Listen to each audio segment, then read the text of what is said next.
భోగి మంటల్లో ప్రభుత్వ హామీల ప్లకార్డులు వేసి టీడీపీ నేతలు నిరసన వ్యక్తం చేశారు.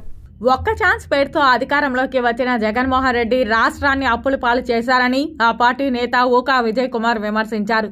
తిరుపతి నగరంలోని తన నివాసం వద్ద భోగి మంట వేసిన విజయ్ కుమార్ ఆ మంటల్లో సీఎం జగన్ హామీలు అమలు కాలేదంటూ ప్లకార్డులను వేశారు. టీడీపీ జనసేన ప్రభుత్వ పాలనలో వచ్చే సంక్రాంతిని ప్రజలు ఆనందంగా జరుపుకుంటారని ఆయన ఆశాభావం వ్యక్తం చేశారు.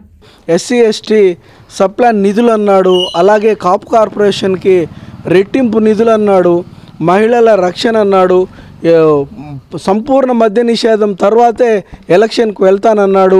ఇవన్నిటినీ కూడా ఆ రోజు నోటికొచ్చిన హామీలన్నింటినీ కూడా ఇచ్చి ఒక్కసారి అవకాశం ఇవ్వండి అంటూ ప్రజలను నమ్మించి మోసపుచ్చిన ఈ జగన్మోహన్ రెడ్డి అధికారంలోకి వచ్చిన తర్వాత అతను ఎక్కడ కానీ పరిపాలనని అంటే పూర్తి ఒక కక్షపూరిత ధోరణిలో ఒక ప్రజావేదిక కూల్చివేతతో ప్రారంభించినటువంటి అతని పాలన అంటే మొన్నటి చంద్రబాబు నాయుడు గారి అన్ని అరెస్టు చేసి జైల్లో పెట్టేంత వరకు అంటే ఏదైతే జగన్మోహన్ రెడ్డి కొన్ని 43,000 కోట్ల అవినీతి నిరూపణ మీద 16 నెలలు జైల్లో ఉన్నాడో ఆ కక్షతో ఆయన కేవలం జస్ట్ చంద్రబాబు నాయుడు గారిని కొద్ది రోజులన్నా జైల్లో ఉంచాలన్న ఉద్దేశంతో ఈ స్కిల్ డెవలప్మెంట్ కేసులో అంటే ఎక్కడ కానీ 53 రోజులు ఆయన్ని జైల్లో ఉంచినా కానీ స్కిల్ డెవలప్మెంట్ కేసులో ఆయన డబ్బులు ఇంత తిన్నాడు అన్న